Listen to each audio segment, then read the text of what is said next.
This is how it is today.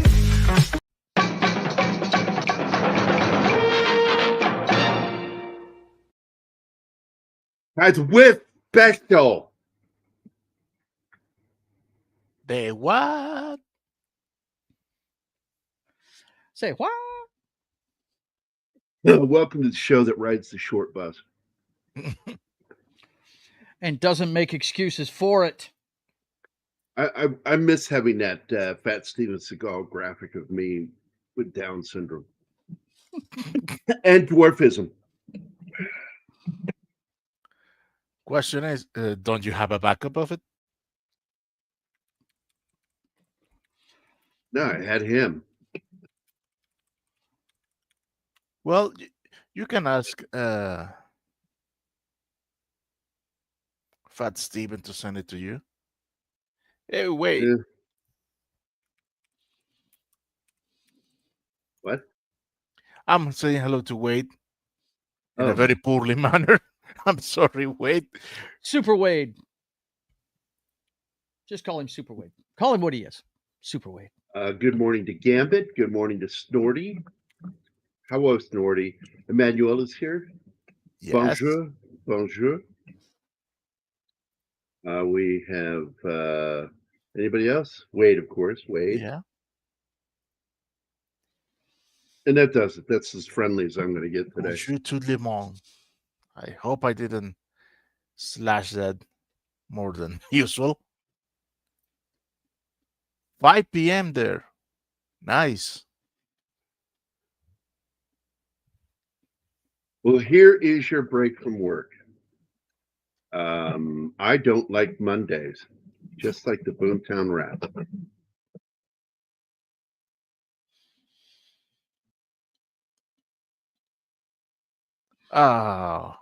Well, yeah, wait, me too.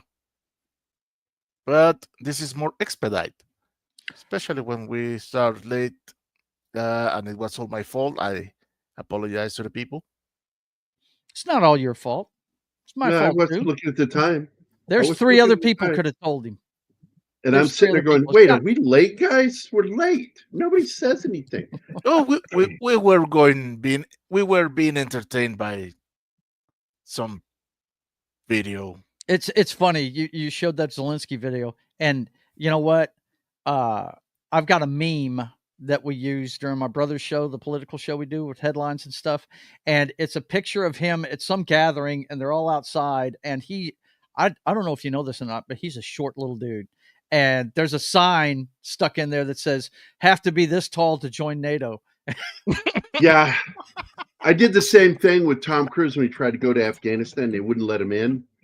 And so I showed a picture of a military gate with a sign that reads, "You have to be this tall to enter Afghanistan." And he was I had the image of him from Oprah jumping up and down looking angry. So funny, man. Yeah, let me show the fucking video. I mean, go, man. You're not going to hurt anybody. Yeah, my buddy Travis sends this to me this morning, and I realized none of this is fake. No, that's him. He was a comedian before he became a politician. Yes. And I went looking this shit up, and I'm so fucking disturbed by all of this because it is real. And I'm like, we've dumped how many billions at this point into this fucking country? Can someone please explain this to me? Please. Like, what parallel universe have we stumbled into where this is just kind of normal and things are kind of making sense over here, and things aren't really making sense over here? An 18-year-old's birthday party? This guy was like churning tricks for $50. Like, what is going on here? Like, and then how many billions have we sent to what? Hold on. And this, guys, if you see the full version, you're like, and then this, and then this, and then, like, literally, I feel like this is some kind of idiocracy documentary extra parallel universe President Zelensky, ladies and gentlemen, and the multiverse of what the fuck. Of what the hell is going on? That's what happened when you left What the hell is he? He's so crazy. He's so crazy. It's sort of like this. Skibbity, skibbity, skibbity, spin. Stop. Hammer time. Look, wait, thinks the same thing that I told you in the background. Absolutely. In fact, they're going to do a biopic starring Pedro Pascal. Look out. Hey, Penny. Pedro fatigue. Good morning, Penny.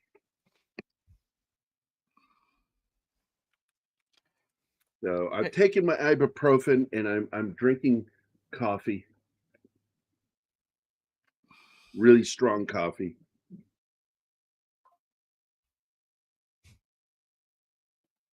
Itism. Hey, folks, I'm going to tell you something. You've not enjoyed your fucking day until you watch Martin hanging his clothes. Martin hanging his clothes. Yeah, I was thoroughly enjoying. Like I was on a phone call with him, and I'm like, "What are you doing?" I'm hanging my clothes. That's exactly what he's really doing. And he has this cool routine where he puts the shirts and stuff on a hanger. Then he takes the end of a broom handle, puts the hanger on the end of the broom handle, and then pushes it up to like a skylight or something, and hangs it up there. And then next does the same thing, rinse, lather, repeat. Yes, it's a And whole it's system. fun. It's a whole system. It's a node to my OCD. That was fun to watch. No, wait. I am not Spanish. I am a Venezuelan expat living in Mexico. I do have many Spanish friends, and I love the way Spanish sounds. He does not speak Spanish, but he has the accent. It's weird. Yeah, I don't speak Spanish, but I destroy English too.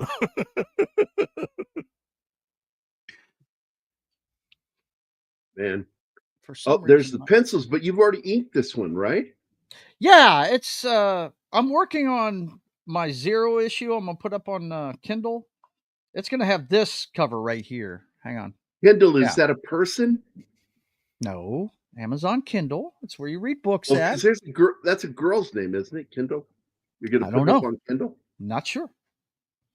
But yeah, that's already been done. Named Kindle? If I fill it all in.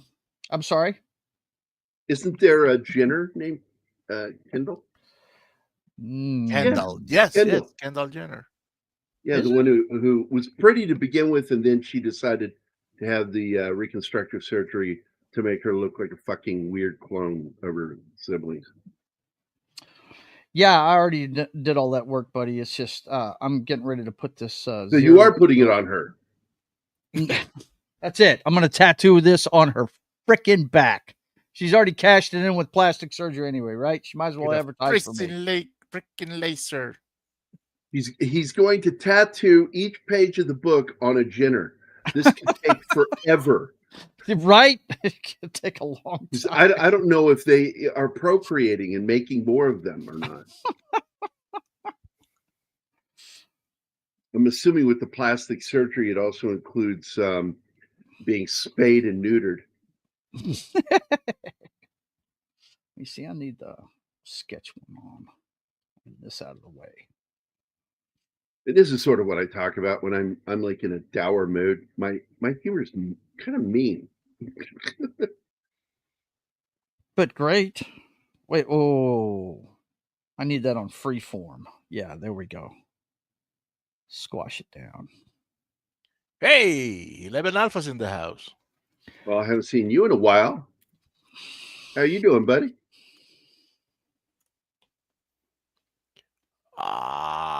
Not really, Gambit.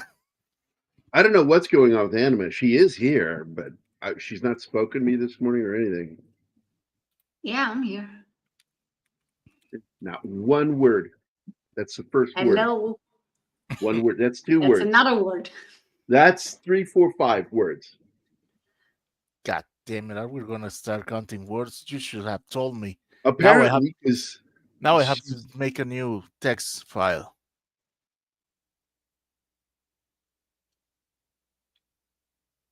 What is this? No. Gerry Hayes 99. Nope, you got it backwards. I am a big fan of Agent 99 and the song 99 by I think that was Toto, wasn't it?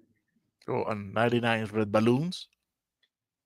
99 Das Luftballons. Das Luftballons. The first version I heard was the English one. First version I heard was the German version.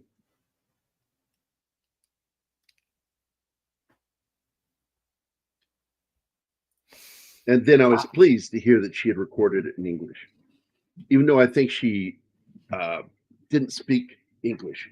So she did like Aha. And Nena was the band, right? Nina, yeah. She's the singer, not the band. Oh, I stand corrected.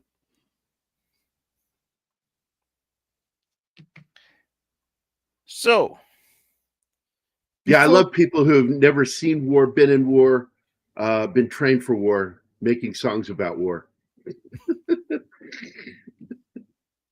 That's always fun. Well, but it's another kind of war. I remember my moment in the military where I was a bit of a punk in the middle of NBC class. Now, NBC class doesn't mean National Broadcasting Company in the U.S. military. It means nuclear, biological, and chemical. And I was in the middle of this class, and we're watching this old fucking film strip, I shit you not, on video, of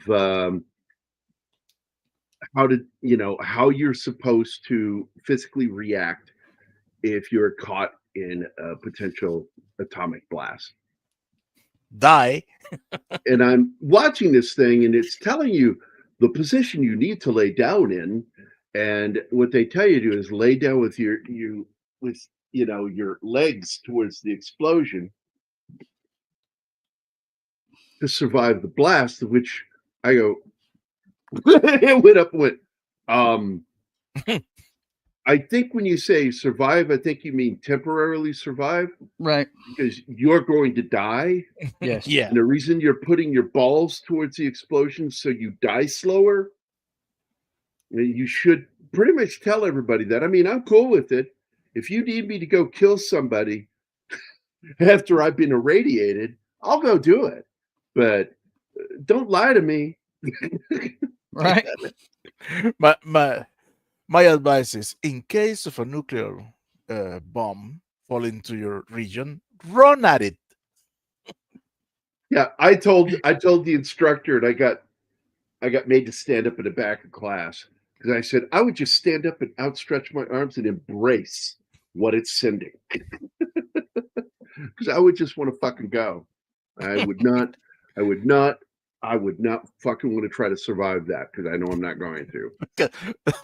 Sit down, bend over, place your head between your legs. Between your legs and kiss your ass goodbye. There you go. Classic old saying, man.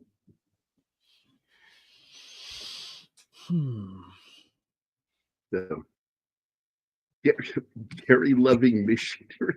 Like, what the hell are we? Wait, what have you been doing this morning? Jesus Christ, dude. Hey, we do not judge here. Well, he said I'm a Swiftie, and I'm offended by that. As you should be. Oh my. Well, I personally, Swifties are good in my book because I don't think about the singers. I think about the guys who were assigned to Swift boats, and their nicknames are Swifties. Oh, so it actually has a legitimately strong meaning for people from the military that know the Vietnam era combat vets. Swifties are what brought John Kerry down. Yep. Swift captains. Yep. Now these were all guys that served, and they're like, "Fuck that guy. He's a liar. He fragged himself and paid an officer to help him get his Purple Heart. It's a false." Purple Heart should be taken away from him. He caused his own injury. He should be committed, if you ask me. Yeah. Yeah, anybody that wants to injure themselves just to get a medal. That's a real problem. Yeah. Well, people have done it just to get sent home. Yeah, that I can understand, but no, I want a medal. No. That's just wrong. Yes, Gerry went to Catholic school, but Catholic school didn't went through Gerry. Yeah. Oh man, Father Weems, good God, he got mad at me one day. I had a button. Now, I did not know that Father Weems would read my buttons on my fucking jacket, and he did. He read them, and I said, "I am a Catholic school survivor." He's like, "Oh, take that off. When you're in this house, you don't wear that. Oh, you're lucky you got to go. You're lucky." And I'm like, okay. Wow. I need that button because I survived Catholic school too. 8 years. I went to Catholic school, and it wasn't that bad. In fact, it wasn't. I went to public bad at school. all. I went to public school. That's where I went. Oh, It's I went to kinda like- public school too. He's kind of like Harrison Ford, where half his face likes you and the other half hates you. But in this case, one side of his face hates you, and the other side of the face really hates you. I love Father Weems. He's a good man. And this episode is brought to you by two things. One, Martin with hair. And my drink of today, which is, what's it called? Throne Sport Coffee, Mocha Java. And it's got 150 milligrams of caffeine, natural caffeine, none of it fake. Premium Arabica coffee made with all natural flavors and sweeteners, with B vitamins, electrolytes, and I don't know what this one is. This stuff, whatever the hell that is, there at the bottom. Whatever that fucking is. BCAA what? Yeah, BCAA apostrophe S. Yeah, that sounds so natural. Leucine, iso. I don't know what those fucking are. Some sort of nutrients that I could give two shits about. There's only one position in Catholic Church. Penitent man. Penitent. The penitent man. Right. Yes. The penitent man. Yeah, according to if you are in marital therapy, missionary is the only thing that they promote. Oh, we have the explanation of the acronym. Branch chain amino acids. Again, that sounds so natural. Right. What? What? Yeah, I want coffee in my coffee, nothing else. Well, they're amino acids. They're good for you. Not in the amount that you get from that. And here is what that sounded like to me. Skibbity, skibbity, skibbity, spin. Stop! Hammer time! Fucking hate that clip, man. Any excuse to use it, I will play it. I know. Especially on Mondays to start the week really gay. Oh, I'm just really so fucking annoyed right now. This movie is actually a fucking good movie by Disney. What? And it's in the... Say it ain't so. It was made in the 20-teens. Yep. 16, I think. 15, 16. Well, you had Bob Iger and what's his fucking face that he lied and hired to take his place. What a lie. Oh, Bob Chapek. Yeah. Dude, this movie I saw by accident. Well, not by accident. Oh, what is this? Let's see this What, movie. did you fall into the theater? Yeah, you could say that. I mean, I didn't know anything about this. And boy, was I pleasantly surprised. It had become one of my favorite movies ever. It's a true story. It is. I would call this movie pretty fairly accurate, and it's based on the book, which is a longer title, and it came out in 2016, I think. This is also the movie. Oh yes, the movie came out, I think, in 2016, and one of the impressive things is this film brought Ben Foster and Chris Pine together, and they found out that they are best friends making this movie. They just fucking loved hanging out together, and to where their friendship went beyond making movies. They are friends outside of work, but they've gotten a chance to work together now 3 times, almost the 4th time. You know what the 4th time was? No. It was supposed to be The Outlaw King, and Ben was supposed to play one of the main characters, and it ended up not happening. I don't know why. But now this chick here, I don't know how I feel about her. I mean, don't get me wrong, she's pretty, she's talented, but there's something really annoying about her too for me. I don't know what it is. Maybe her face is too shiny. I don't know. I have a massive crush on her since I saw her. Her name is Holiday Granger. Also, this is a film with 2 other good actors. I think that Casey Affleck is a better actor than his brother, Ben. Yes. You've got Eric Bana in this movie, who I fucking love that guy. That dude is so great. Just finished watching his new series with Sam Neill. Whoa, that was a good show. Intense show. We got John Ortiz is in this. And you got another guy who I know from having been involved with some of Dale Dye. He's a student of Dale Dye's. And that gentleman's name is John Magaro, and a very, very good actor. He plays actually the last member of the team in real life to die, and he died in 2018. So he actually got to watch this movie. One of the few surviving members of that crew. Of Coast Guards, I mean. Because I don't know about those that survived the sinking. How ironic. The Coast Guard is who's being portrayed at the beginning of this comic book. It's the Coast Guard. Look, man, I fucking love the Coast Guard. I have a great respect to those guys. It's the forgotten military service, man. A lot of people forget that is a military. Yeah, they'll go, the Coast Guard. I'm like, fuck you, dude. That's some serious service there, man. Yep. They don't mess around. I consider them some of the finest out there. They are the fence, and where we have an ocean. That is them. Yeah.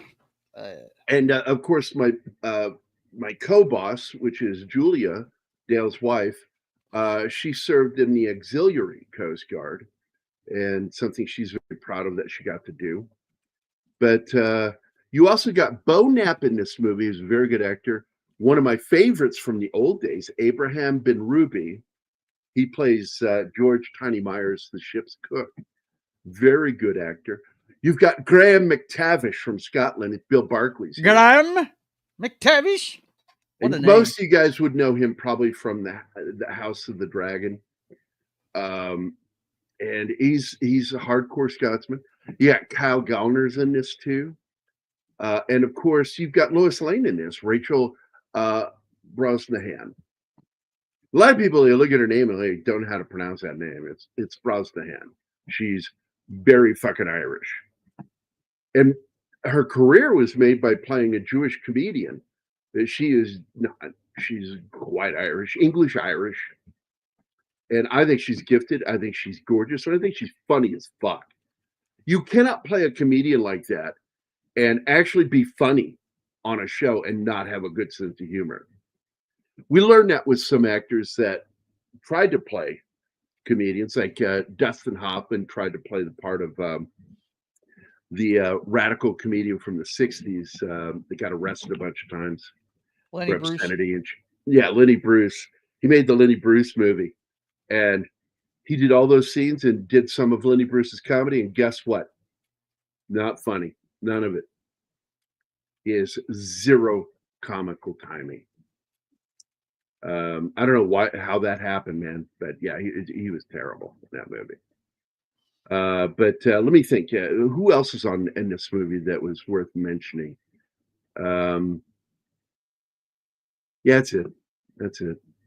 And then, of course, two of your main characters, Ben Foster, Chris Pine, and of course, Casey Affleck plays a character named Ray Seibert, which is a fictional name of the real guy that took command of that ship because the captain died. There were 41 members of that crew of the SS is it Pueblo? No, not Pueblo. What was it? The come on, help me here. What's the? I'm trying. I can't remember. Oh my God! Come on, Gary. It's the SS Pendleton. No, the Pendleton. Pendleton. Yeah. I knew it was a P word. I was about to say penis. The SS penis. You had to go there. Because I knew it wasn't the SS Minnow. Oh, no points this round, James. Classic Comics. Good morning, my friend. So, they had 41 crew members, and 33 nearly survived. And in the last moments of the rescue, the last guy trying to come over after he helped everybody over there fucking fell in the water. And in the movie, they don't show how he died. They show him smash against the hull of the boat. That's not what happened to him. No, it is. What I got it is that they imply that he hit the propel. That's not what happened to him. Well, from what I found out, wave smashed him against the boat and killed him. The two boats smashed shit. together, and he was crushed. Wow. Between them and killed instantly. That's awful. And but you didn't need to, because the guy, I don't think they showed his heroism, because he really was making everybody go, helping them get down the road. And of course, while I'm watching that, I'm reminded of my history, which is one of the things that guys that fought in the European campaign had a little saying. They would say, "Don't shake the net," is all that kept popping into my head while they're trying to go down this fucking ladder down onto this boat. And what that, I'll let 11 Alpha explain what it is. Are you still here, Alpha? If you would explain it to folks what it means. It got its start from... Dude, 11 Alpha is the shadow. He always knows, and he's always there. And it's a terrible way to fucking die. Tiny is the character. And they got a great actor to play him. He's great. Look, Anima and I have talked about him. I loved it. He used to be fat and he lost all that weight. There are actors that do that, like the heavy dude from My Name is Earl lost all that weight. He went on the Navy SEAL diet, and he got beefed up too. And Abraham Ben Ruby also, he used to be on ER. He's in the movie Open Range. Great actor, man. I love him as an actor. He's a fucking giant. He's like 6'7". So, in other words, he carried his weight well because he was a giant. And I like how he, at least in the movie, was always trying to keep the morale up. Always being cheerful, singing songs that I would never fucking attempt to sing while everybody's fucking stressed, thinking they're gonna die. It's like, why are you singing that song? Who's gonna stop that mountain of a man? Right. He can sing Also, everything he wants. He Sing knows whatever these the hell people. you want, pal. He's been cooking for them for a very long time. He knows them. He knows. Just don't So, Alpha, steal I them, was going to man. say, if you wanted to explain where the term "don't shake the net" came from. God damn! Look at that guy. The monster. He can do pretty much whatever he wants.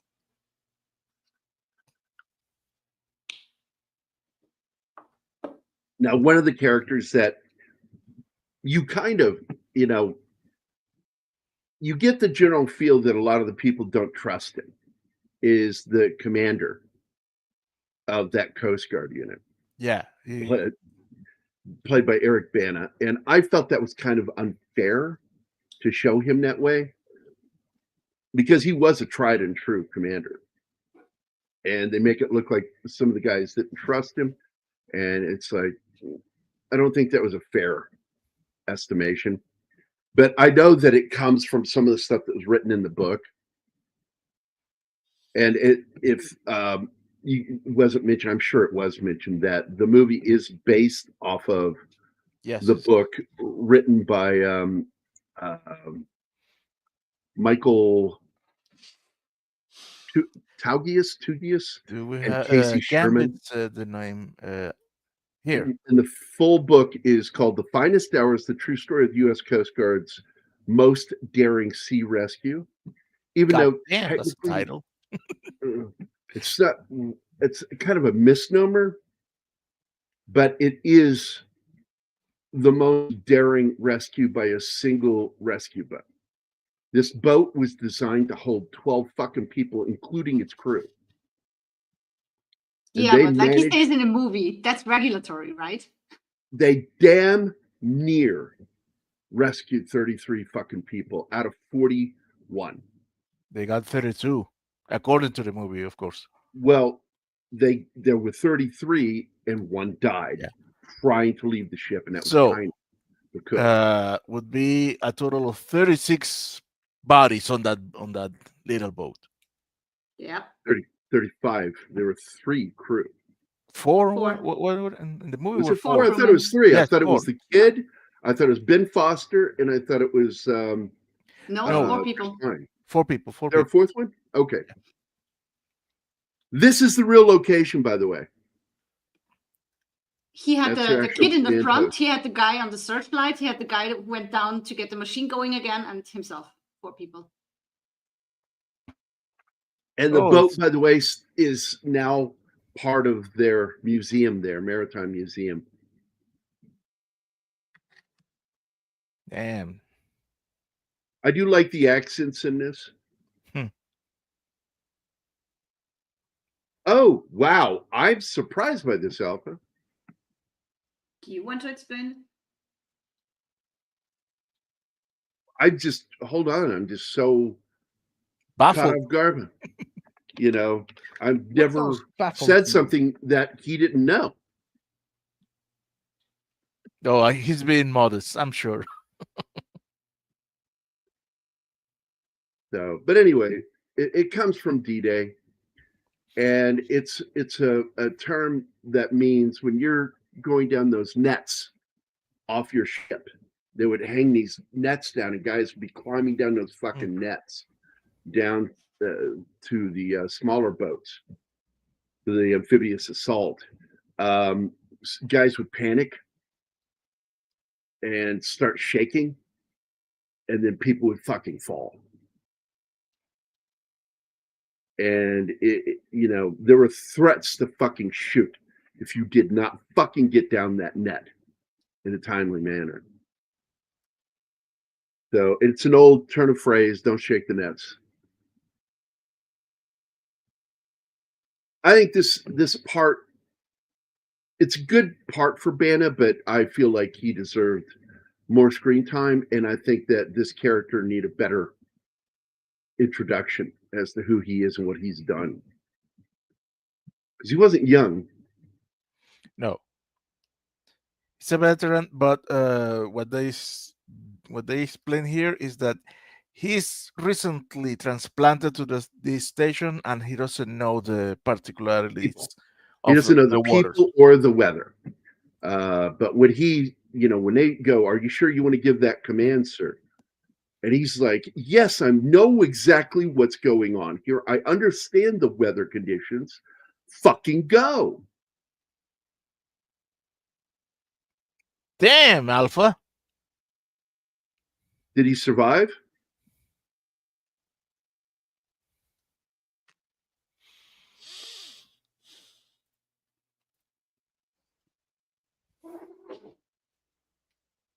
By the way, if you're a fan of the TV series Faulty Towers, which I just started, I introduced Anima to with John Cleese on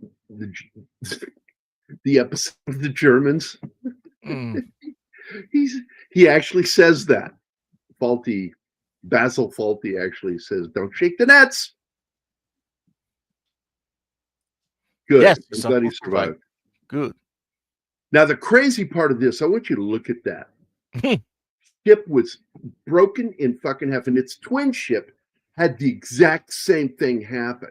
Design Both flaw? ships at the same Yes. time in the same storm, and the Coast Guard had sent its main rescue team to the twin ship. These And ships all they tended to had- have these problems because they were made cheaply in World War II. And they were made in two parts and then molded together. This whatever. is So horrifying they tended to to watch break under pressure.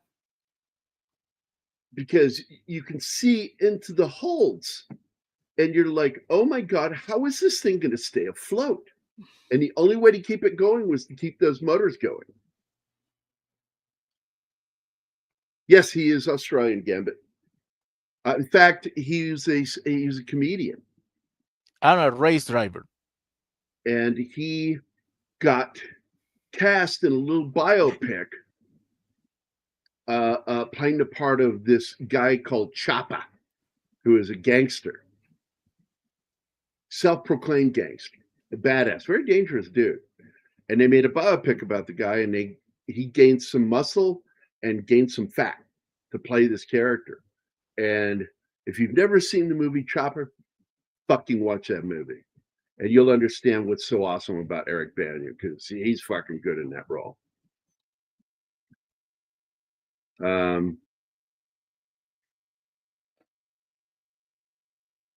So this all took place right around Christmas of 1952.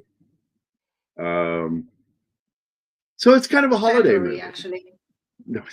No, it took place in February, Gerry. Yeah. Just fucking around. Just let me have my fucking jokes. Jesus Christ. No, I'm German. I make it accurate. Yeah. That wasn't even a joke. Jesus. Yes, it was. It's a Christmas movie. Is my joke was that it's a holiday film, and it's not. It's clearly not a fucking holiday film. I'm making a fucking joke. So, anyway. Don't laugh at it, damn it. Even if you didn't get it. Ha ha ha ha ha ha. You guys can fucking host if you want to. No, not at all, man. You know, please feel busy, free you know to that. take over. I don't want to be here today. I feel like shit. That's okay. Got 2 hours of fucking sleep, and I'm trying my best. Oh, Christ almighty. You're doing great, bro. Doing fantastic. Where did you learn to spell Normandy? Gabbit? Actually, we spell it like that in German. I'm just going to tell you, you spell it like they're here in America, someone's going to beat the shit out of your first grade teacher.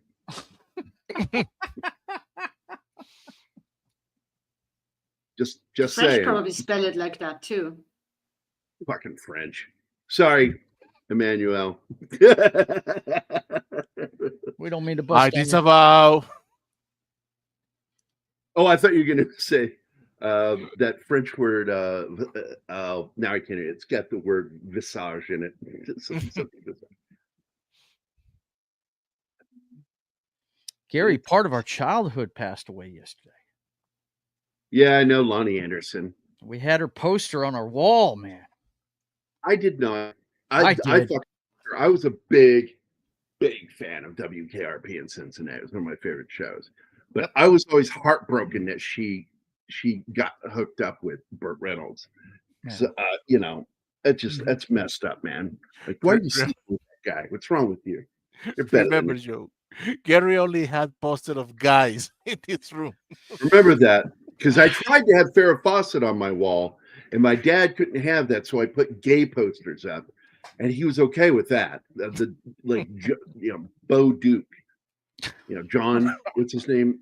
John Schneider. John I Schneider. had that poster of him, and Dad was fine with that one, and I'm like, oh my God, he wants me to be gay. He doesn't want me to be straight. I gave him shit for almost 40 years about that, making fun of me. I was trying to make you gay. The hell you weren't. You were subversively trying to turn me gay because you'd only let me have posters of guys on my wall. It was pornography if I had a picture of Farrah Fawcett in a bikini. Jesus Christ. Yeah, we brought that up yesterday that she probably had the number 2 poster because we all know Farrah had the number 1 poster. Oh, Farrah was so gorgeous back in the 80s. She had that one, the champagne one. I love that one. Mm-hmm. And I think that was actually part of a Playboy shoot. Could be. God, man, she was gorgeous. But I was really, I got to be honest with you, man. I'm a Marianne girl, man. Oh, I'll tell you something that shocked me this week. Gotcha. Was a publicity photo taken of Raquel Welch.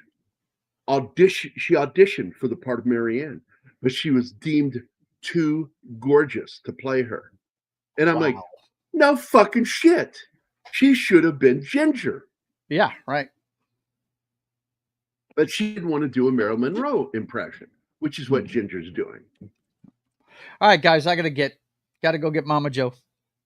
You guys take care. Don't forget Have a great show. Don't forget your cup. I'm gonna try not to. Yeah, she will nail him in the nards if she gets a chance. I'm just saying. And there's the kid, John Magaro. Good fucking actor.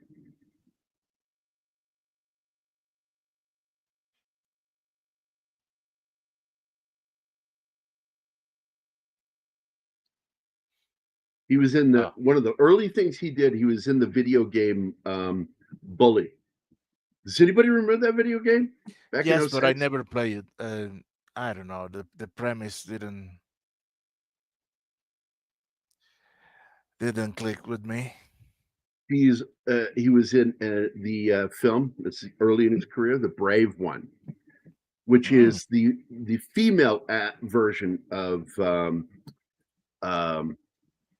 Bronson's movie, Killing the Bad Guys, where he kills all the criminals that killed his family. Yeah. I'm trying to remember the Death Wish. Yeah, Death Wish. The Brave One is the feminist version of that, and it's not bad. I got to tell you, I enjoyed the movie.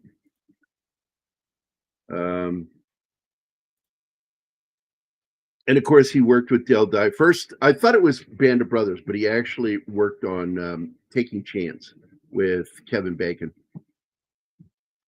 which is a really good Iraq War veteran. Afghan. I'm not sure it was Iraq or Afghan, but it's a really good film about Marine having to transport a soldier's body home. And they're like, you're going to need to take that uniform off, sir, when he's going through the wand and and he's like, I am not taking this uniform off. No, I will not. And they're like getting kind of beefy with him. It's like, you're going to have to shoot me. It's kind of what he's kind of given the drift of. I'm not taking this fucking uniform off. You want me, or what do you have to do? This uniform does not come off. He was also on another show that I really liked. Person of Interest. I really love Person of Interest. I thought it was a good show by Jonathan Nolan.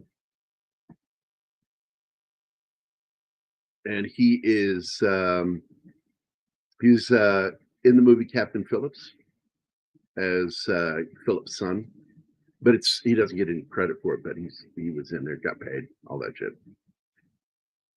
Then this is like one of his big breaks, The Finest Hours. Now, there was a series I did like, but he was only in one episode of it. It was Angie Tribeca. I thought the first season of that was funny. Don't know that one. Me neither. Another one I did like, Tom Clancy's Jack Ryan, even though I didn't like what they did. I liked him as Jack Ryan. I just hated the show. And a movie I refuse to ever fucking watch is Overlord. Why? Which I couldn't stand. Because I don't mind if you want to tell a fictional story, but don't tell a bullshit story about World War II. And they show an airborne unit that's racially integrated, and that's a lie. That's a historical fucking lie.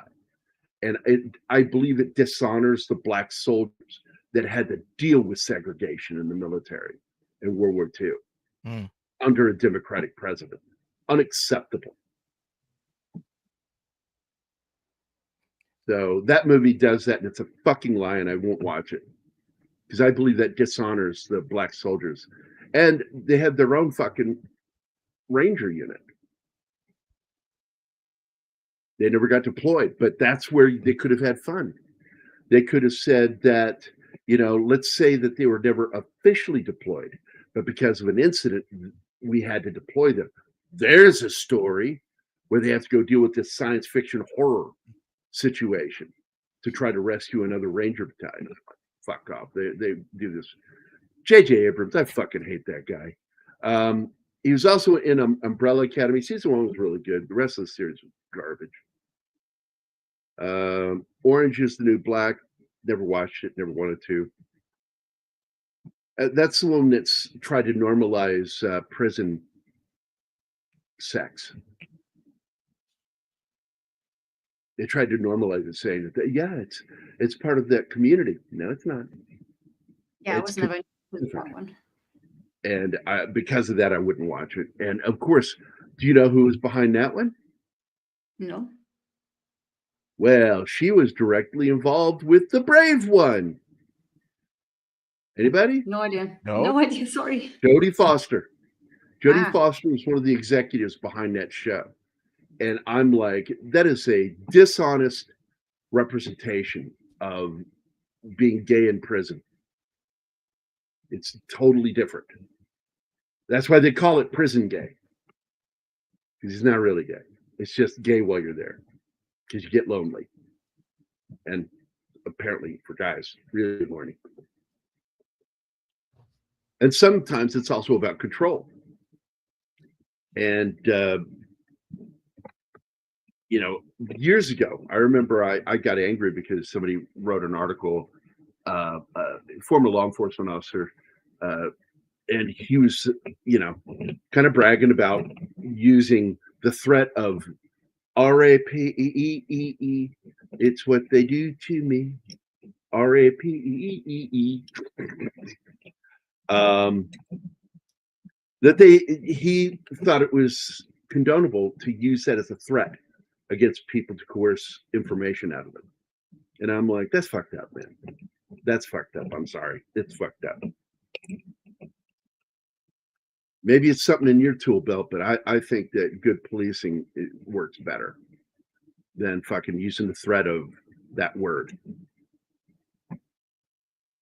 Oh boy, they're going to lock you in prison. And years ago, former warden of the prison system said that we could end it if we wanted to. We could stop that from happening to the lengths that it happens. We could absolutely stop it. We choose not to because it's a way of maintaining control over the prison population. An official said that.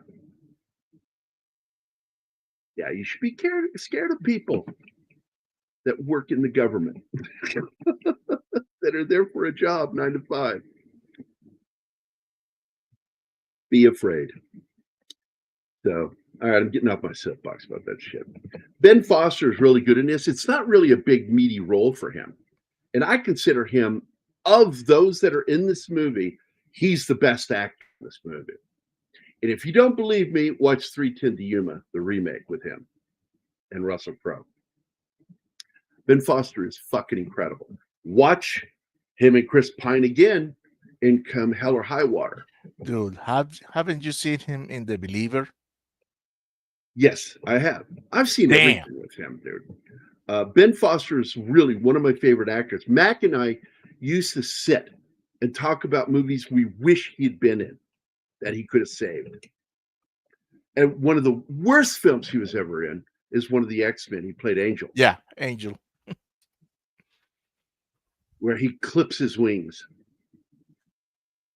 Or is gonna clip his wings. Yeah, as a kid, when the wings started appearing, he tried to. But then he was going to be the test subject for the unmutant serum. Yep. And he says, "Nah, I like having wings. They're cool. Bye." Yeah. What really pissed me off with all the political use of the X-Men is constantly pushing this one thing, that it's always about LGBTQP RNG. And I'm like, no, that along with many things, it's about being an outcast. It's about being different, and stop trying to own it. It is what it is. And any group who's been bullied or anything like that, ostracized, that's who the X-Men represent. And damn, Gambit, I think he doesn't like the movie. However, I'm not a fan of that movie either. Look, don't get me wrong. I barely like any of the X-Men movies. Wait. You have to admit, Magneto, Yahtzee Hunter is excellent. Look, I love the casting. Period. That's the best thing about those movies. I was shocked because when I heard how tall Hugh Jackman was, I was, no, I want it more comic accurate. But then I saw the fucking movie. I went, no one else can play but Hugh Jackman. And I'm one of those guys. I became a fan of fucking Hugh Jackman. Then I was okay with alternate universe tall Wolverine, Logan.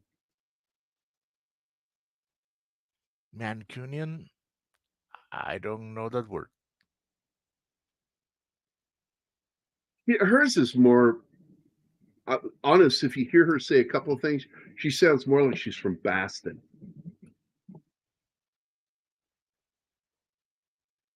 The funny thing, Casey Affleck already has that accent. So he doesn't do anything. He just New England's it up a little bit.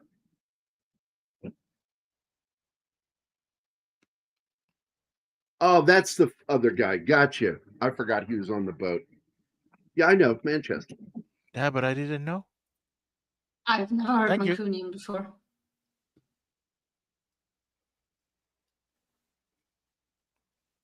I don't know, man.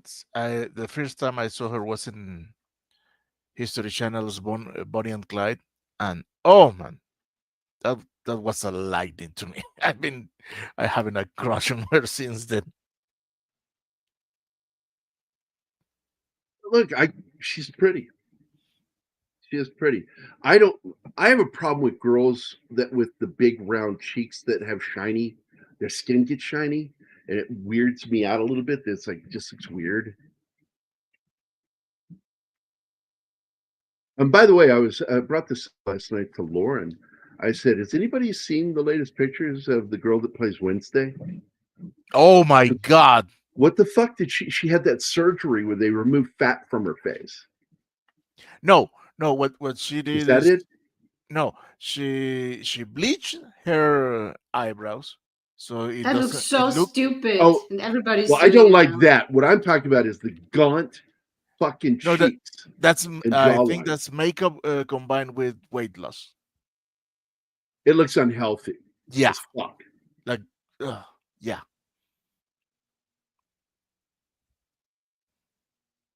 And by the way, we need to do 310. We need to do 310 to Human someday because I'd really like to talk about that film. I'm a big fucking fan of this film. So anyway, let me get into some history of this. This film was directed by Craig Gillespie. He's an Australian-American film, television, and music video producer, director. And I thought he did a fucking fine job on this one. He did the horrible remake of Fright Night, but he did another film that I really liked, Lars and the Real Girl. I fucking loved that Ryan Gosling movie. I thought it was a really good fucking quirky film. But then he did the 2021 film, and I don't know how I feel about it. I don't like the whole Disney, let's make the villain the good guy thing. And he directed Cruella. And I don't like that. I get tired of it. You know, they're just misunderstood. Fuck off with that shit. They're fucking evil. You're killing dogs. She was going to kill Dalmatians for a fucking coat. That's fucking evil. So, but they can't have that. Disney can't have that. They got to be misunderstood. You know why? Anyway, because those writers are evil and they want to normalize their evilness. So let me get into some of the stuff. He did this weird movie back in 2007 that I actually laughed at, called Mr. Woodcock, with what's his name? Billy Bob Thornton and Sean William Scott. And I believe Sean William Scott is one of the worst utilized comedic actors out there, because I fucking love the guy. And it's like he keeps getting put into films that just aren't appreciated. And then he did this weird off-the-wall movie, which I did like, Lars and the Real Girl. And if you've never seen this film, it's about a guy with social anxiety that has a relationship with emotional relationship with a realistic sex doll. Oh. And he's not doing the dirty. He's trying to learn how to socialize. And it's funny. And Gosling is great in it. Then he did the remake, which is terrible, Fright Night. Then he did a movie called The $1 Million Arm with John Hamm, and did this for Disney. This is where it got started for him with Disney. And then immediately after doing that for Disney, he did The Finest Hours. And $1 Million Arm is a really good film. It's a sports drama about a guy that's going to have to transition from one sport to another one. Coaching, as I recall. I think that's what it was about, coaching. Anyway, then he did this movie called I, Tonya, which is a biopic about Tonya Harding, which I refuse to fucking watch, even though everybody involved with this movie is somebody that I like. I just could give two shits to fucking hear her story. And he was both the director of that and, for the first time, executive producer. Then he did a piece of crap movie, which I refuse to support, Cruella. And then he did a movie I've heard of and never seen, not interested in, called Dumb Money. Just didn't sound good. And he is directly involved with the new Supergirl movie. But I don't know, other than director, I don't know if he has any other involvement with the film. And he's worked on some stuff for TV. He did United States of Terror, 6 episodes. He did the series My Generation, it's a mockumentary series. He did the biodrama Pam and Tommy back in 22. He did a Hulu miniseries about Mike Tyson. And this one I've watched, and I got to tell you, I fucking love. And Anima loved it too. And it's called Your Friends and Neighbors. About a guy who works for an agency, gets fired, wants to take his clients with him when he gets fired because he has sex with somebody that's not even a fucking employee of his. And it's a power play by his boss, and fires him and takes all his clients, leaves him jobless, and he ends up becoming a fucking thief in his neighborhood, rich neighborhood, affluent neighborhood. And it's John Hamm. And I'm telling you, I fucking love this show. From beginning to end, what a great series. Anima, you liked it too, didn't you? Yeah, I did. Great series. And then he's got another one called The Better Sister, which just sounds terrible to me. With Jessica Biel and Elizabeth Banks, I could give two shits to watch that. So past that, I don't really know anything of his work. And again, the movie hails the greatest rescue, and that's not exactly true. It's the greatest small boat maritime rescue in history, because they were forced to rescue this ship with a boat that that technically could only hold 12 people. And what was the joke you said earlier? Because it is in the movie. It's only regulatory, right? Yeah, it's only regulatory, right?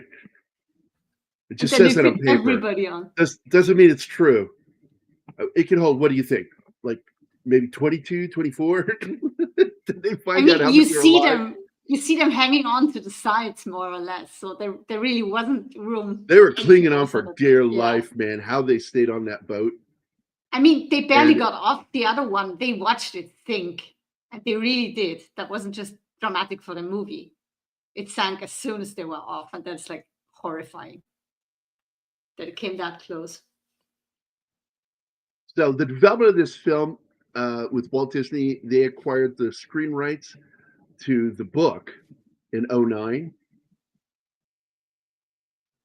And the 2009 book, they got the rights to it in 2011. And Paul Tomasi and Eric Johnson wrote the screenplay. I like that name, Tomasi. And what does it make me think of? Roland Tomasi. Anybody? Roland Tomasi? Come on. No. LA Confidential. That's the fake criminal.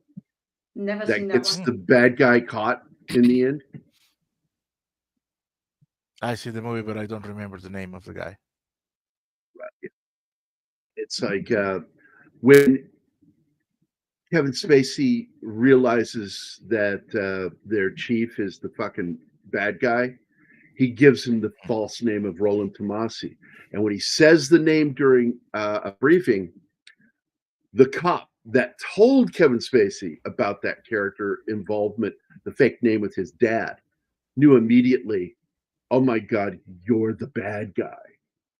And it's a great fucking movie. I love the book is better. Like always. By bounds, but the movie is really pretty good. It loses itself, which is the complaint that James Ellroy had with the movie. After the director died, he made a public statement. I fucking hate that movie. I've always hated it. I thought it was a terrible adaptation of my book. And it's like they missed what the story was about. And I'm like, yeah, you can't hit somebody harder over the head with the criticism that they didn't even understand your story than that. And by the way, the thing that's cool about this boat, and it is part of their maritime museum there, so you can actually get on board the actual boat, is that it is airtight the way it's designed. That when you close the hatches, it's airtight. That way it can go through waves, roll, or whatever. And dude, this boat was a small airplane and a submarine at the same time. Yeah, right. Especially the way they were fucking driving it. And he knew, because one of the biggest threats, I mean, the shoals off the coast there are dangerous in regular weather. And he knew that he had to time each wave to get through. And I don't think they really expand upon his understanding of how long between each wave in order to do what he needed to do to get them through the shoals. Because that's fucking dangerous what he did. Well, he needed to get over the wave, so he had to start going before it broke. You don't want a wave breaking. They don't put into the story why. And that is why. Because of the shoals. The shoals are dangerous in calm weather, much less in that kind of weather.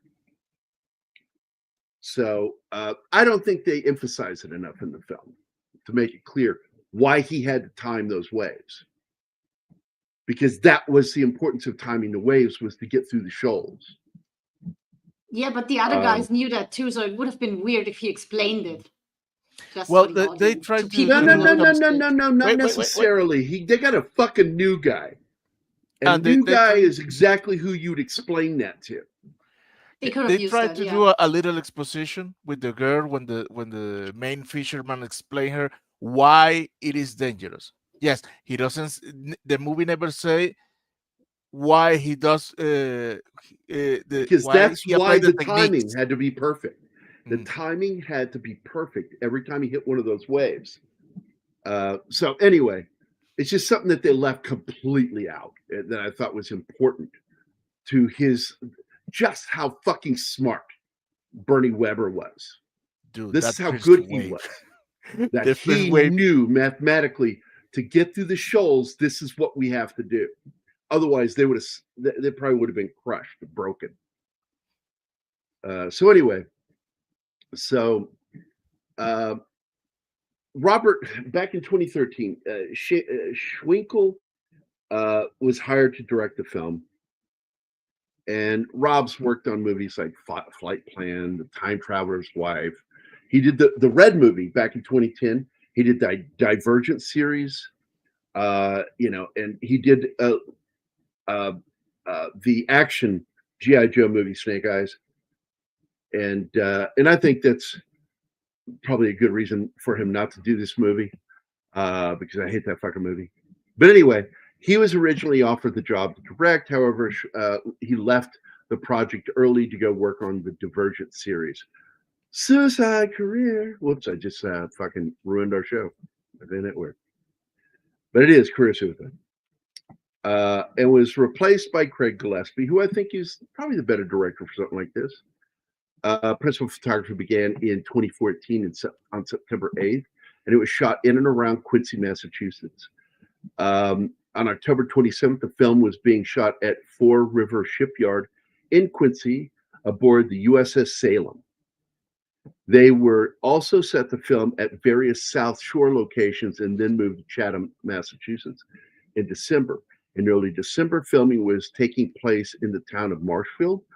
Affleck was seen playing piano at Symphony Hall in Boston on December 12th during the Chatham shoot, and expressed to the Boston Globe that his experience shooting the film was one of his best experiences. And this comes from every actor who worked on this film, and including your two main actors in the scenes, Ben Foster and Chris Pine, who, by the way, were born the same year, days apart.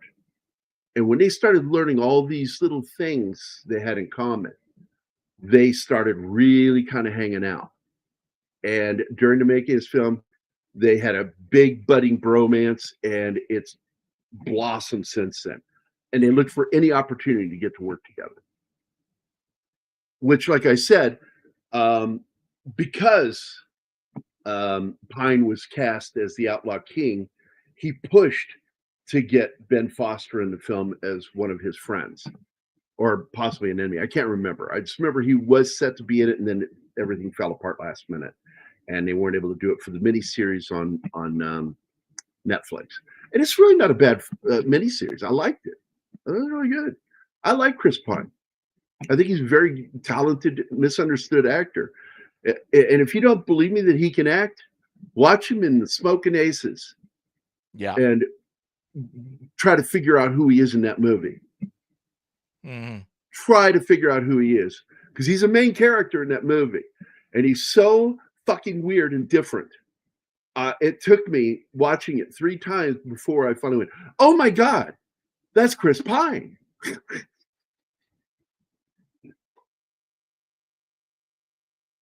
And Ben Foster, really, from the early days of his fucking career, man, I knew this kid was talented.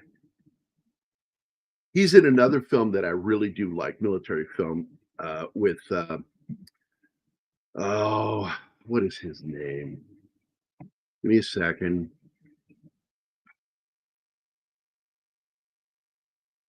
Woody Harrelson. About the U.S. military, U.S. Army, and the soldiers who are sent to homes to deliver the message that a family member has been killed in action. That's a cheery movie. It's a dark film. It is, but it's a seriously good subject. But I loved him in 2007's 3:10 to Yuma with Christian Bale and Russell Crowe. Good God, that is a fucking better film than what people give it credit for. And he's in some oddball ones. Like he is in this movie called Medieval with Michael Caine, and it is, or Michael Caine. Michael Caine. Anyway, it's a much better film. It deals with the Templars and shit like that. It's a good film. Medieval. It's another one. Oh, he did that other film with Chris Pine, The Contractor, which I like that film. We reviewed it right here on this channel. Yeah, Robert Pine's son from Chips. That's right. That's his daddy.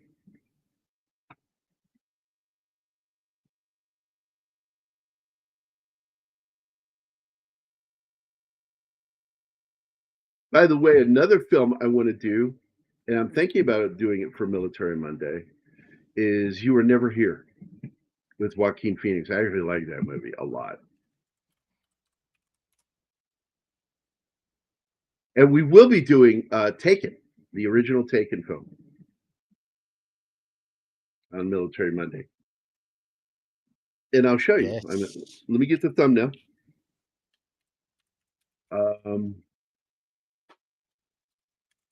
There it is. I fucking love this thumbnail.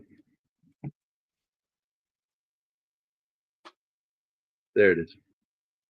Long before he was a terrible husband, before he was a terrible father, and way before he was CIA, Brian Mills with U.S. Special Forces. Oh, come on, man. Liam Neeson is Brian Mills. Because like in the first movie, he's actually not a bad dad.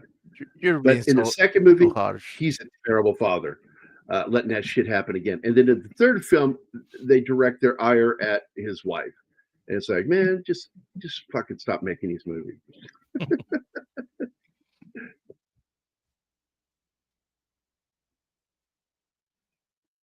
I think you're being unfair to the poor character. Never. I'll never be unfair. By the way, Ben Foster is one of the main characters in Jason Statham's The Mechanic. Yeah, he's the vengeful son. Yeah, I did not like it that much because I love the original. And I'm like, it's not enough like the original. It should have ended like the original. He's also one of the vampires in 30 Days of Night back in 07. I haven't seen that one. And he played Angel, like I said, in X-Men Last Stand. But before that, he was on a few things. Like he was in the movie Alpha Dog, which is a good indie film. It's a good indie film. He was on the TV series Dead Zone. He was on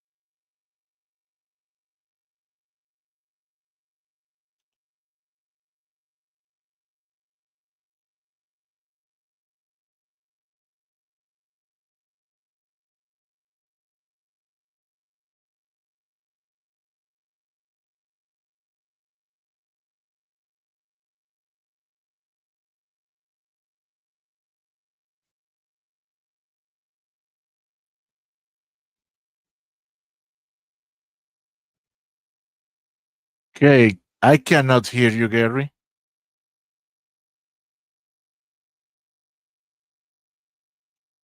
People in the chat, can you hear me? Or Gerry? Anima? I can hear you. Oh, so the problem is with Gerry. Well, everything froze on. No, he froze, and I can see him. Yeah, we can't hear you, Gerry. Yeah. Get out of the studio and come back in again. And we don't know what you're saying. Now, Anima, could you bring up the I'm on thing? it.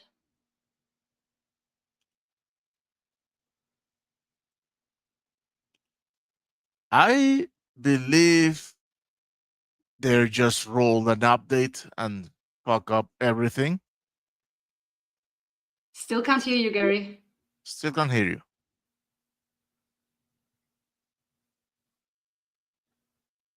Can you hear me now? Yes. All right. Because it looked like StreamYard had a hiccup. Yep. Taken 4. Oh no, please. Who's gonna die now? Himself? Yeah, he kidnaps himself and his family. He's the bad guy and the good guy. He just wants to get away with the family.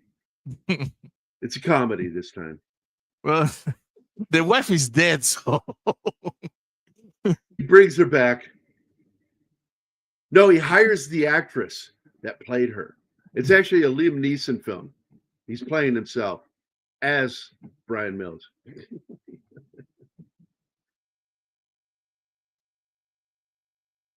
We are 5x5. What does that mean? We're clear. Loud and clear. Okay. Yeah, we keep getting lucky with this StreamYard hiccups and updates while we're live. Not the first time that happened.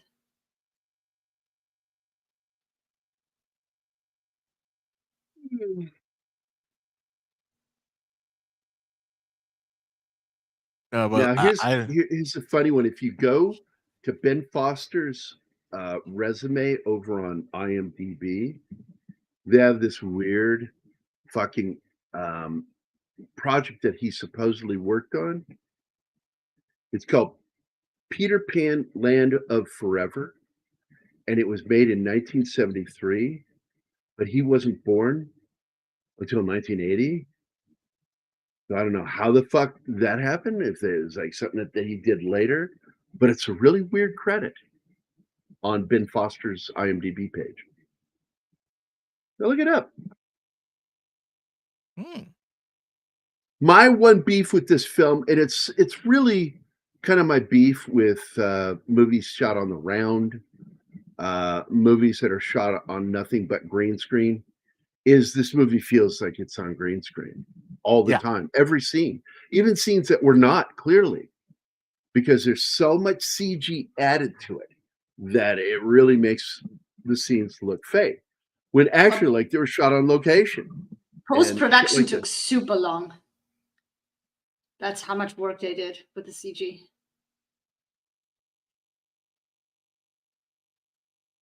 And I do like, because there were concerns in real life that they needed to abandon the ship. And he's the one who forced them to stay. And then he shows them why. Because they're wanting to drop one of the launches of one of the I almost said buoy, one of the lifeboats, and he cuts the ropes, and it falls into the ocean and smashes into the side of the ship into bits and pieces. And the guy's like, "You fucking killed us." And they're like, "No, dude, he just saved our lives. Look down there. Look what just happened. Those There's no lifeboats way you survive in these boats and these waves. Not in that kind of water."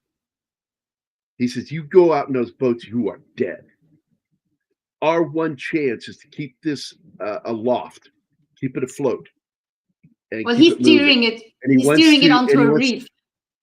He wants to crash it onto the reef, which is closer to the shore. They have a much better chance of being rescued. That's the only way they would stay afloat. When you watch this film, it's miracle upon miracle of not so much what happened, but who was in charge is the miracles that take place in this film. That one person, the right person for what happened, was there for this, to do that. I find that incredible.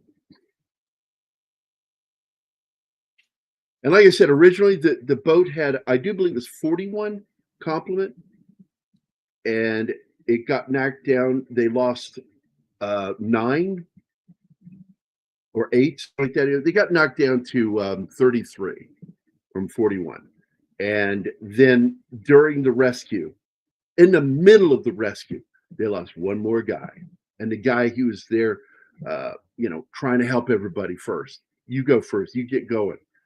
And he was one of the last ones to leave. And he got killed by like a human pimple between the two boats. Only one body was ever recovered from this incident. This specific incident with this ship, Pendleton, the SS Pendleton. And he was frozen. The rest were lost at sea. They didn't even try to recover the body of Tiny. It would have been a closed casket. So, Yeah. Which is such a weird thing whenever you say that, because it's the norm here in Europe to not have an open casket.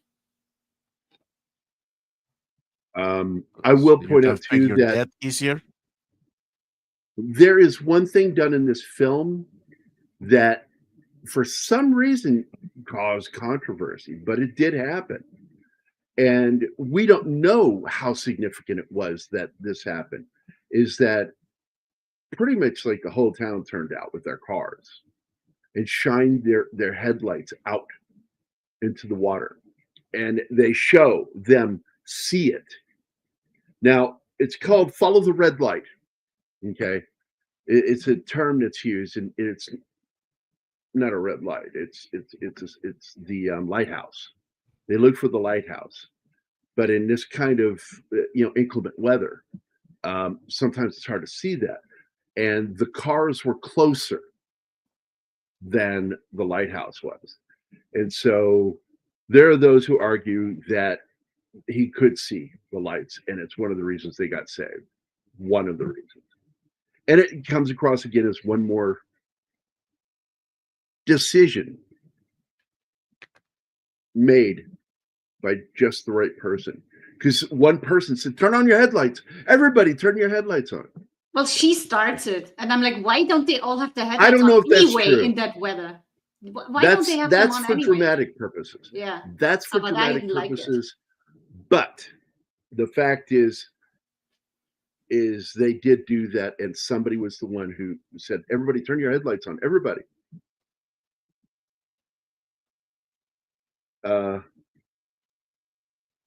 Which conclusion are you talking about, buddy?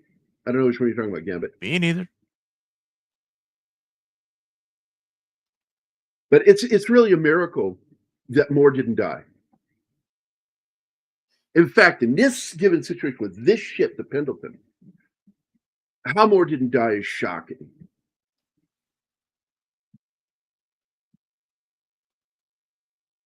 Yeah, they were lucky that most of them were on the mess hall. Yep. And there she is. Lois Lane. Her. What the That's fuck is Lois Superman? Lane.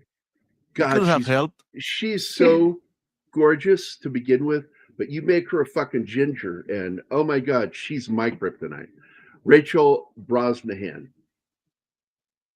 And the name is Irish, by the way. A question for Anima. Polish cemeteries are full of candles and little lamps. Is that a Polish thing or a European Catholic thing? It's really odd because you would think it'd be full of dead bodies. Oh my. Every supermarket has these plastic things with the dirt cheap wax in it that burn like forever, and we put them on our graves. So yeah, that's definitely a thing here.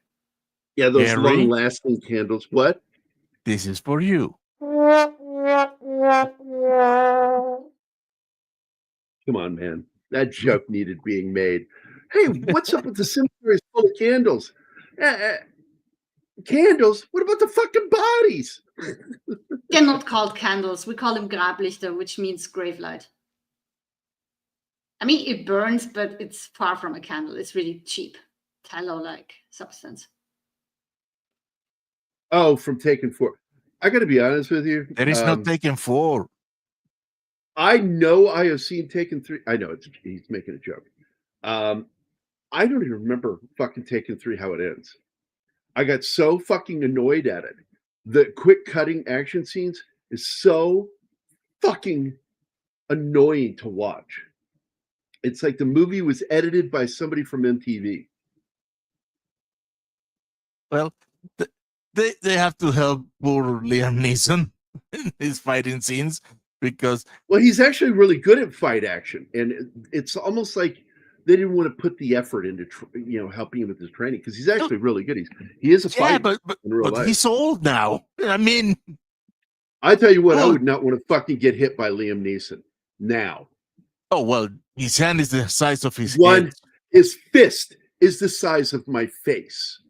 Yes. The guy has gigantic fucking fists. I don't know if his hands are giant. I don't know if he's got banana hands or not. But I know his fucking fist is gigantic. And the guy was a bare knuckle boxer and boxer. He was a pugilist. And he has the nose to prove it. Oh boy, oh boy. Exactly where he got that fucking nose from. But like anyway, I was getting into some of this stuff. So let me get back to this because I was talking about how the Boston Globe had run into what's his name playing piano, and he talked to them about this being one of the best films he ever worked on. Casey Affleck, production designer Michael Kornblith reproduced the interior of the SS Pendleton accurately, and I mean it looks like they shot on a ship. He fucking did that. Post-production lasted. In fact, one of my favorite moments in the film is where you go level to level, deck to deck, and they do it like it's one seamless cut, but it's multiple cuts the way they did it. Going, and you're following someone, and then that person goes through a fucking door or a hatch, and then they pull away a little bit, and that's the edit. That's the cut. Because that's one of the clever ways of doing it, is hiding it, not moving directly into something, but moving close to something, and that thing is moving, and it looks like you're following it, and then all of a sudden you pull back away from it, and that thing keeps moving, and it looks like, wow, how'd they do that? And that's how they do that. That line to get the commands down to the machine guys, that was brilliantly done, yeah. Oh my God, yeah. Hey, we forgot the guy with the lisp from Hello Tomorrow. He's in this one. He's like the character that notices the stern of the boat and go to the station and tell them. Remember? Hey, the front of our boat, it's not there anymore. It's not happening to these boats, though, because they were so cheaply made. It was a common problem. That's why the captain tried to get through the shore as fast as possible. Because the guy who was anyway. Yeah, he has a terrible lisp in it. Very good fucking actor. Yes. That's Matthew Mayer. Matthew Mayer. And I brought him up earlier. He plays Carl Nickerson. And dude, I'm still so I'm telling you, if you aren't good with your CKs, that is the name I would not want to fucking say. Like, because I could just see one of my black friends go, wait, what'd you fucking say? What'd you say? Stop. Don't go there. Too late. I already did. What are you going to do about it? Don't like it? Write your congressman. First time a show is ever ended by a congressman. I'm still so pissed they canceled Hello Tomorrow. I love that show. I know. But the actor, and he plays a cool character on that show, too. He actually has the cleft palate. And he had the surgery just like Joaquin Phoenix to repair the cleft palate, but he's left that scar right here on his lip. And he's really good at this. By the way, he's a friend of Casey Affleck because he's worked with him before. He's worked with the Afflecks before. To my knowledge, the first thing they ever did together was Dogma, because he plays the bartender in Dogma. I don't remember him in Dogma. Well, yeah, he's in there. He plays the bartender. So then you've got Gone Baby Gone. He plays Corwin Earl in that one. He's in a series that season I don't think I actually saw. It was season 3, and I'm trying to remember what was season 3 of American Horror Story. The Coven, wasn't it? I didn't like The Coven. That's one I didn't like. I didn't like 3 of them. Oddly, I tried watching it and got aggravated with Roanoke. I just hated that fucking season. Like, you fucked up a great myth with your fucking dumb show. But he's good in anything he's in. So, getting back to stuff that he's been on, and he was in let's see, Outer Range, which is, I liked season 1. Season 2, not so much. But season 1 of Outer Range, that was a good Twilight Zone meets Cowboys fucking show. TV show I fucking hated from day one. Can't stand it, and I'm glad it got canceled. Our Flag Means Death. Just dumb comedy, badly done. And then, of course, he played Lester, the government lackey employee in Hello Tomorrow, which is a really good series, and I'm sad that it didn't get picked up for more. He was in all 8 episodes, and I think that's it for stuff that he's been in that I thought was good. Hold on. Oh wait, no, there's more. Oh, I fucking love The Prodigal Son. I really was shocked how much I liked that show.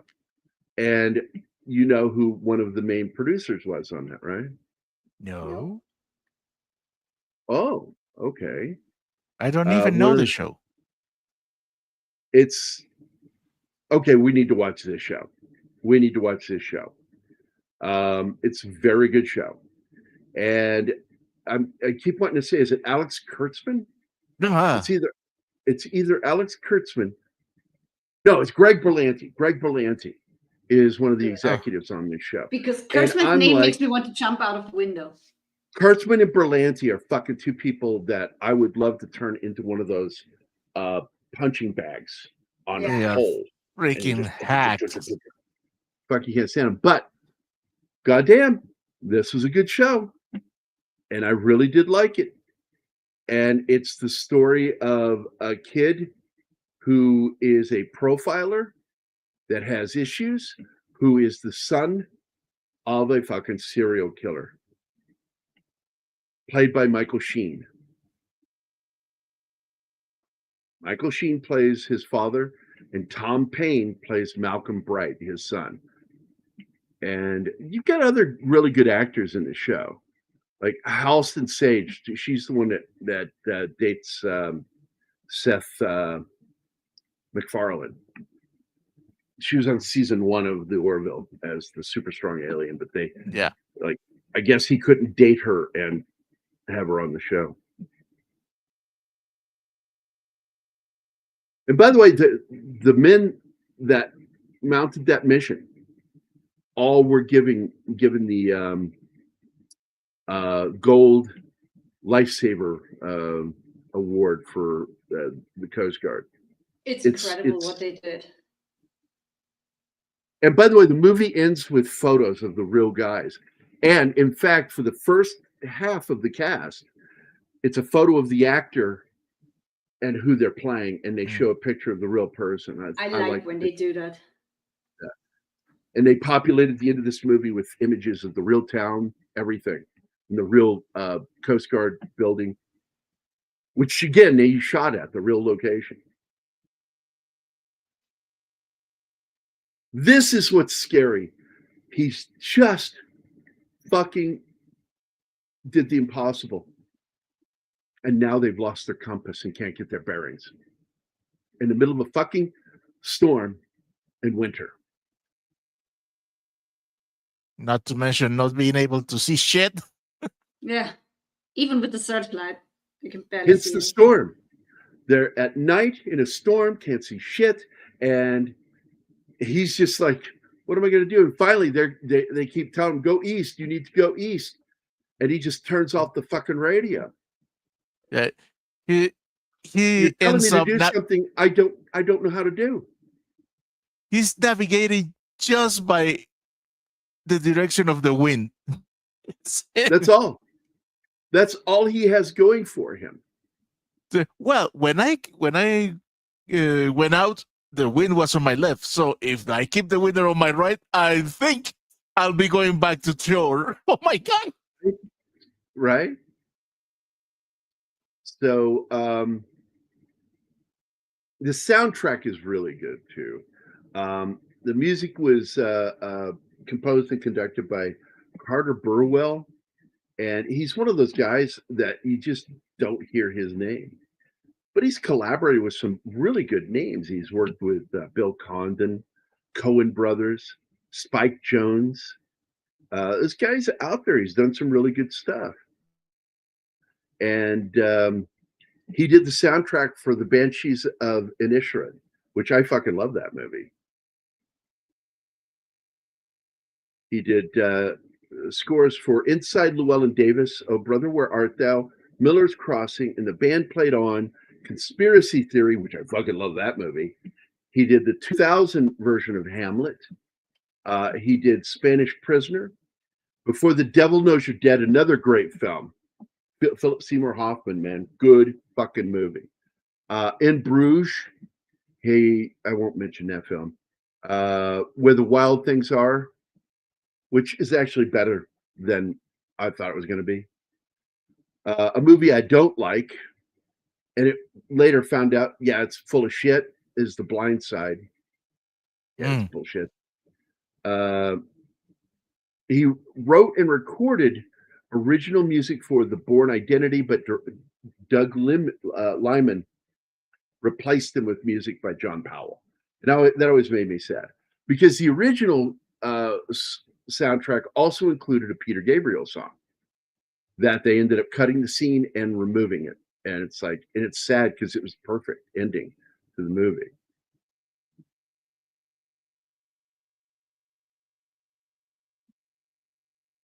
So anyway, I think it's a solid fucking soundtrack. Really holds your throat with a lot of his compositions in this. Disney Studios released the film on April 15th of 2016. And then again, October 9th of 2015 until announcing a final release date. Oh, that was what they were doing. It was originally April 2016. And then they did release it in January of 2016. A second trailer of These Finest Hours, Coronado Island Film Festival. The film held its world premiere at the TCL. That's Grauman's Chinese Theater in California. That's kind of cool. I love that. It was, of course, released by Walt Disney Studios Home Entertainment when it was released on Blu-ray and DVD. And this is where it really sucks. And it makes me sad for this fucking movie because it deserved better than this. The budget was anywhere between 70 and 80 million plus marketing, which would put it over $100 million. And it only took in 52.1 worldwide in the box office. It was a flop. Why didn't it do better? Fuck if I know. And I do believe that possibly it's the overall look of the film, I think, may have hurt it because it looks like a CG film. Well, as I said, I didn't know anything about this movie, so the publicity was scarce. Remember, this was in that Bob Iger, Bob Chapek period. Mismanagement. A lot of funding that was meant for certain things ended up going elsewhere. So this movie may have been screwed right from the, like he did.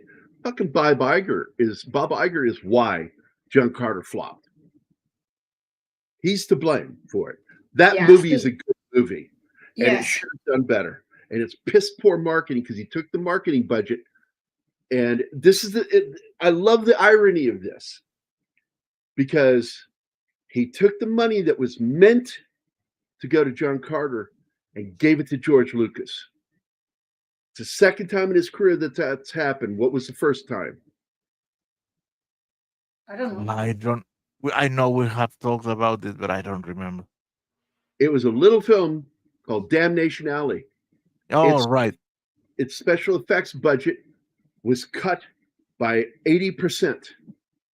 And that 80%, $6 million, was given to George Lucas to complete Star Wars by Alan Ladd Jr. So this scene is great. And I'm glad they include it because I trust the people that said that, word of mouth was that it was the headlights that helped them find land to navigate. Is Apple TV Plus the new version of 1990s Fox? I don't know yet, Alpha, because here's what I said. The best fucking TV and movies being made by streaming service is the streaming service that has the least liquid funds to do it with. They have the smallest fucking membership. They're like Hulu level. That's how bad they are. Back before Disney. But they have Apple money. But they have Apple money. And so they have put a lot of money into these movies and shows, and they're fucking shows. But now they're starting to feel it because those pockets aren't as deep as they like to pretend. And so you're seeing shows getting canceled left and right. Well, that's one show that should have been canceled early on after the second season was For All Mankind. It was good the first two seasons. It was crap after that. Well, they are releasing on theaters now. What? Their movies. They are releasing it on theater. That's a smart way to do it.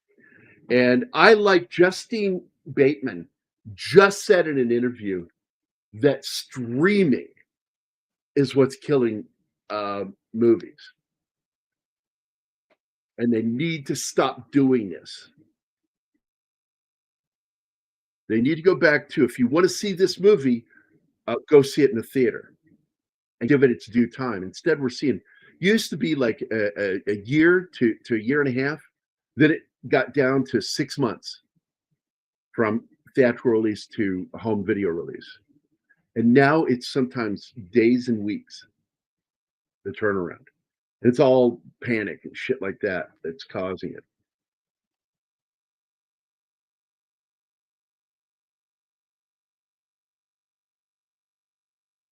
Look at the critic consensus. It was a solid action adventure, but it didn't have the flashiness of the superhero sci-fi movies that everyone came to expect in 2016. This movie. Yeah. Also, you've got two guys that are solid actors. They should have played that up, their work. Not just Star Trek, Which, if you ask me, is the weakest point in Pine's career. Yeah, it is. Yeah. But I do defend him because even Shatner liked his take on his Kirk. He felt that he understood his Kirk, and he liked that about Pine. But Pine had mishandling with scripts and with producers like J.J. Abrams, who aren't fans of Star Trek. That wasn't Kirk's personality, what they wrote for him. Bumbling Kirk. I can. Yeah, he's not a bumbler. He's fucking smart. I hated the depiction of the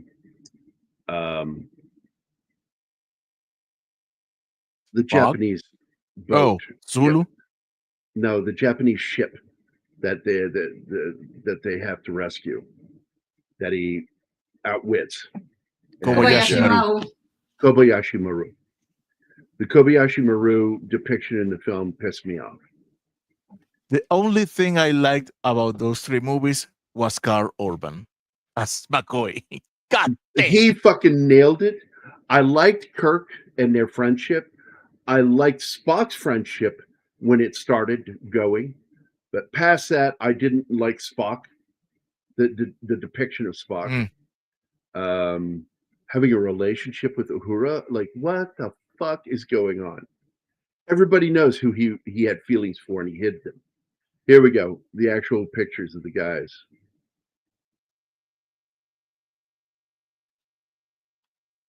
Even the Pendleton. This story deserved to be turned into a film, and I'm glad they did it.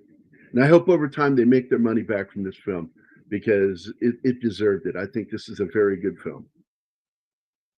And by the way, one of the things that impressed me with this film is not just the direction, not just the writing, not just the performances. And I can say something, even though I feel that the director of photography was ruined by the way they did the visual effects, where everything has the same bleached out greenish turquoise hue to it. I love the music by Carter Burwell, but Javier, I don't know how to pronounce his last name, Aguirre Sarobi. I think his cinematography was ruined by the effects in the film, to where you don't know when you're looking at real or CG, and that's, to me, that ruins the work of the cinematographer. But I think the person who should have gotten more notice out of this is Tatiana Riegel.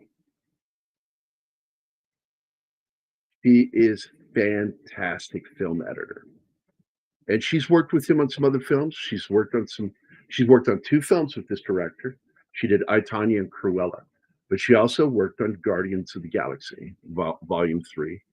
She worked on The Instigators, which I thought was funny but not great, but it was funny, and I thought it was well edited. I think she is a really good fucking film editor, and her work on this film alone proves that. And she's worked with this director apparently more than that. Another film I thought she did a good job on that I thought was funny that nobody else likes. I've never heard anybody else other than Mac and me say anything nice about this movie, and it's the movie Bad Words with Jason Bateman, Justine Bateman's brother.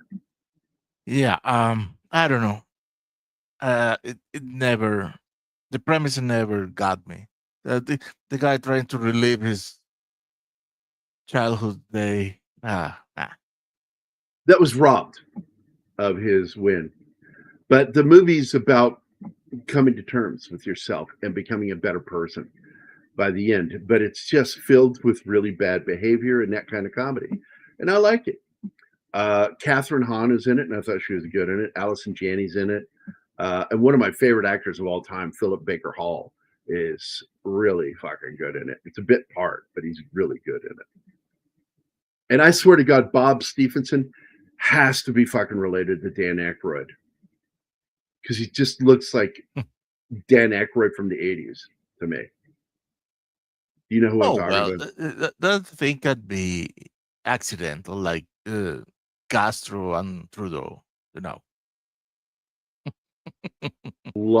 He's a character actor, okay?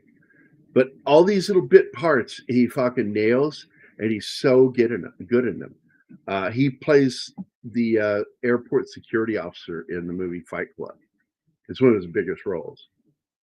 He plays the Catholic priest in the movie Ladybird, which I think is a really good film. Yes. Here's the thing. The movie is well written, incredibly acted, very well directed, at the point that you despise her character so much that you don't want to see the movie again. Are you talking about Ladybird? Yes. Yeah. Not a likable character. Trying to think of something where you guys might know who the fuck he is, and I just can't think of anything. I'll tell you what I'll do. Hold on. Let me open up his fucking page here. Hold on. Because I can at least show you the picture and you'll go, oh, I know that guy. There we go. Present screen. Bob Stephenson. There he is. Because the guy looks like he is related to Dan Aykroyd in every photo I ever see of him. Yes, I can see. Oh my God. It looks a little like Joe in his younger pictures. The eyebrows and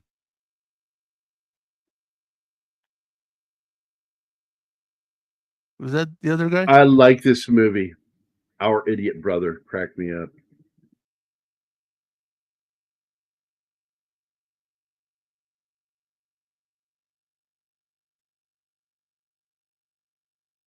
I hated that show. Yeah. Oh my There god, he is. this scene! I This is love Fight that Club. scene.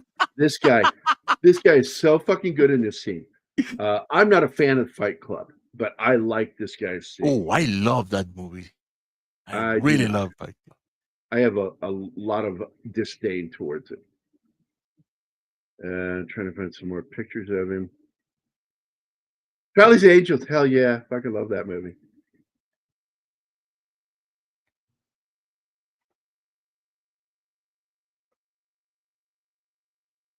I liked that first movie. Not so much the second film, but I did like the first one.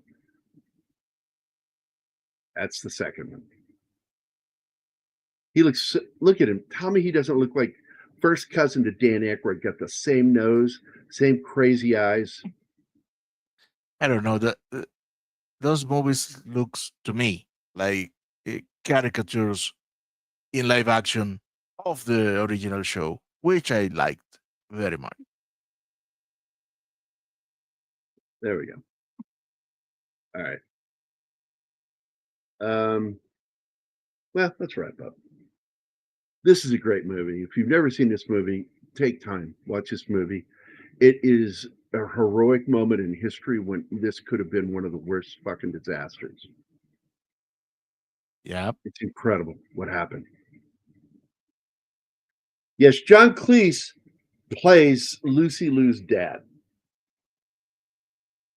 And he's funny. It's John Cleese. He's funny. What he does. All right. So Gambit, Snorty, Emmanuel, Wade, Penny, 11 Alpha, Classic Comics, Connie Cleary, and the Peter Vinkman fan site, Vinkman's Girl, all were here today. Thanks for popping in, guys. We really appreciate it. Hope everybody enjoyed the fun. We're just having fun talking about these things. And by the way, did you know John Cleese is part of East End or Cockney slang? Nope. If you call someone a John Cleese or the John Cleese, it is slang for he's the boss, the head cheese.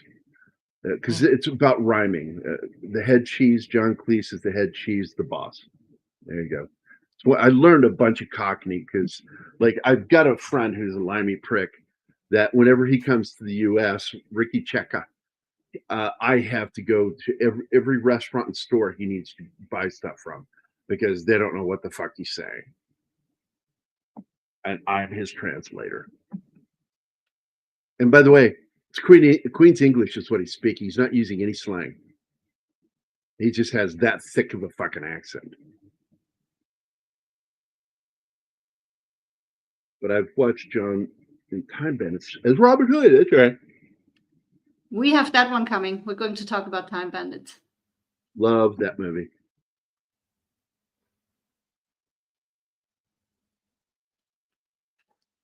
It's the Brife of Lion.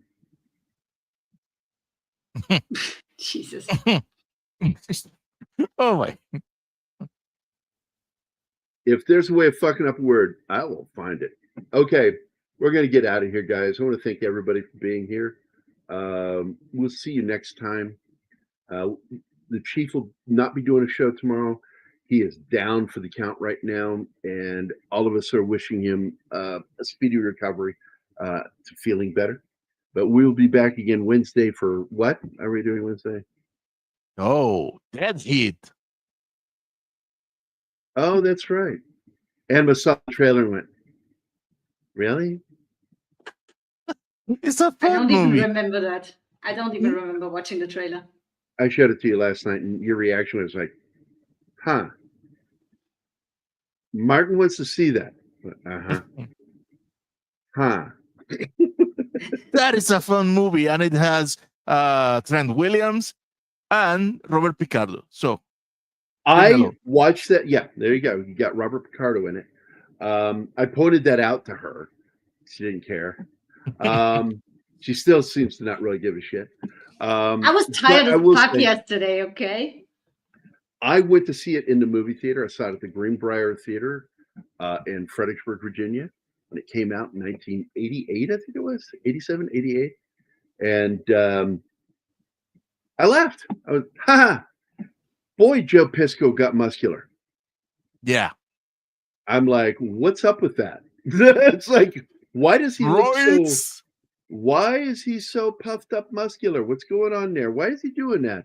I was really weirded out by all. It's sort of like when Steve Gutenberg did that shit. Remember that? No. Anybody? Yeah. No. Yeah. We'll talk about it after the show.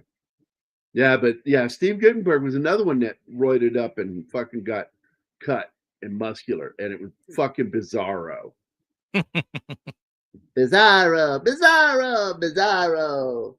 Anyway, that's of course Sequest 2021 TV series. Bizarro. All right, we're gonna get out of here, guys. We'll see you next time, everybody, on Wednesday. Bye, all. Bye. Bye.